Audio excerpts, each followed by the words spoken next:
Qu'est-ce qu'on fait? Je me laisse tomber sur le carrelage et vous me sautez? Non, moi, vous voyez, ce serait plutôt ça qui me tenterait. Oh, oui, génial, c'est vrai, ce serait très très confortable, oui. On sait jamais. En réalité, je suis venu ici histoire de vous empêcher de faire une belle boulette avec ce gros-là. Vraiment? Et tout ça, histoire que moi, je fasse une colossale erreur avec vous, jeune homme? Pourquoi pas? Non? Le travail m'appelle de bonne heure demain matin. Mais alors, qu'est-ce que vous faites? Les hommes se moquent de Tom Cruise. Les femmes, elles l'adorent. Tom Cruise mesure 1m70. Voilà, la vidéo est terminée. Non, je rigole, parce que si Internet apparemment nous a appris quelque chose depuis les 10 dernières années, c'est qu'un mec qui n'est pas alpha, de plus d'1m80, de ci, de ça, il est condamné à finir sa vie seul avec son chat, avec ses plantes vertes et un abonnement premium sur une appli de rencontre. Et pourtant, Tom Cruise, il a commencé, j'en sais rien, mais en tout cas il a été avec Nicole Kidman, qui fait plus d'1m80 sans talons. Quand ils étaient sur le tapis rouge, elle pouvait surveiller la circulation au-dessus de sa tête. Après, il est sorti avec Penelope Cruz, vraiment trop canon. Ça faisait genre 2 Cruz à côté. Cathy Holmes aussi, qui a vraiment des jolis yeux. Il est sorti aussi plus récemment avec Anna de Armas, de plus de 30 ans. Sa cadette, tu te rends compte, 30 ans plus jeune.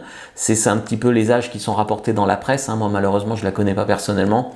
Alors là, tu as quand même une question qui se pose. C'est comment un mec que beaucoup d'hommes considèrent même pas particulièrement beau, j'ai entendu, il a un gros nez, il a une tête de rat, il est scientologue, c'est un fada. Comment ça se fait qu'il fascine autant les femmes et qu'il fascine généralement le monde entier? Pour le coup, Brad Pitt, il fascine aussi pas mal les hommes. Mais Tom Cruise, il fascine beaucoup plus les femmes. Parce qu'il faut être honnête, si vous demandez à 10 hommes de décrire l'homme parfait, ils vont te parler de Brad Pitt. Ils vont probablement pas te parler de Tom Cruise. Tom Cruise, beaucoup d'hommes vont dire « Ah, mais il est trop petit, il est trop bizarre, il est je sais pas quoi, il est pas beau. » Voilà. Les femmes, on dirait qu'elles ont vraiment reçu un mémo très différent. Et c'est là que l'histoire devient vraiment intéressante. Parce qu'à mon avis, Tom Cruise nous apprend quelque chose que beaucoup d'hommes refusent d'entendre. Les femmes ne sont pas attirées par ce que les hommes croient. Quand tu es un homme, tu vas regarder les femmes pour leur beauté, leur jeunesse, souvent leur corps, puis après leur attitude. Et tu te dis que les femmes, elles regardent aussi si tu es mignon, voilà. Mais c'est pas forcément ça qu'elles regardent, elles, en premier. C'est comme pour l'argent. Les mecs, ils sont tous là à fantasmer l'argent. Quand tu vas dans un séminaire business, c'est 80% de mecs.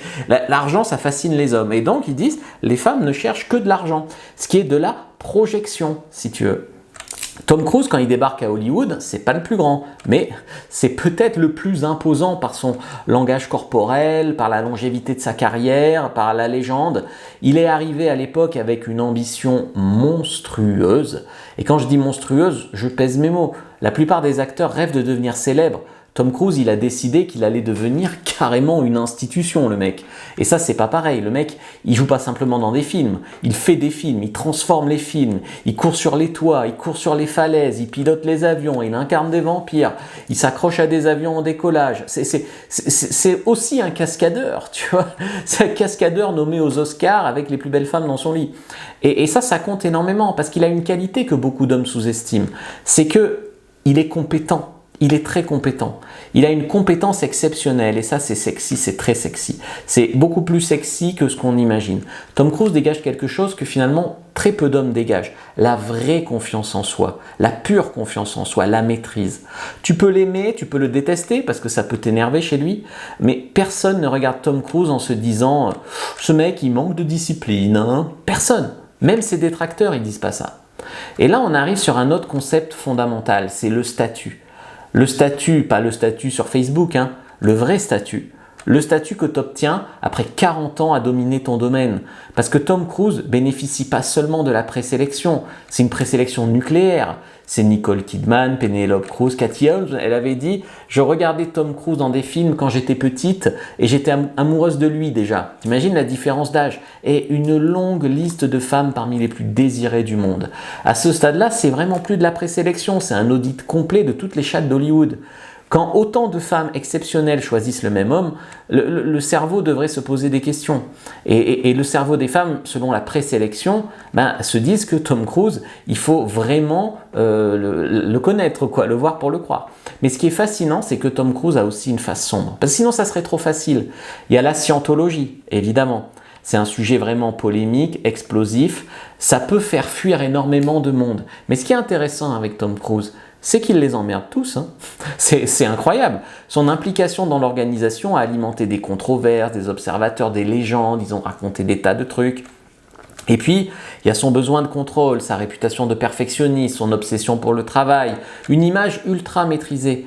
Mais tu sais, quand tu regardes Tom Cruise et que tu vois que le succès, ça c'est un truc de mec. Mais quand tu es une femme, tu vois les défauts, les excès, les contradictions, le charme, le nez un peu trop gros, et paradoxalement, ça le rend parfois encore plus fascinant. Dans le livre The Game, Neil Strauss y rencontre Tom Cruise, et il dit que Tom Cruise, c'est un mordu de développement personnel, et qui dégage quelque chose dans son comportement qui est vraiment le mâle alpha, dans sa manière de bouger, dans sa manière de te regarder, de sourire, de parler. On ne sait pas si tout a été étudié ou s'il en est l'incarnation, mais par son attitude, il est l'homme alpha parfait. Son physique, finalement, ça va être secondaire. C'est dans ce qu'il dégage, c'est dans comment il bouge qu'il incarne l'homme alpha parfait. Et d'ailleurs, après, il conseille d'étudier le langage corporel de Tom Cruise, notamment dans des films comme Top Gun, pour apprendre le comportement séduisant. C'est incroyable. Je vais vous retrouver le passage dans The Game et je vais vous le mettre à télécharger gratuitement en lien dans la description de la vidéo, en lien en commentaire épinglé sur YouTube. Donc, les femmes sont attirées par les hommes qui vivent selon leurs propres règles. Et s'il y a bien une chose qu'on ne pourra jamais retirer à Tom Cruise, c'est ça. Il est dans son univers et il emmerde tout le monde. Parfois pour le meilleur, pour le pire, mais toujours selon ses propres règles. Et après, il y a peut-être des choses dans la scientologie qu'on ne sait pas, mais en tout cas, ça, c'est déjà un secret qui pourrait expliquer son succès avec les femmes. Donc, elles ne sont pas juste à fantasmer un mec d'1m70, merci, bonsoir.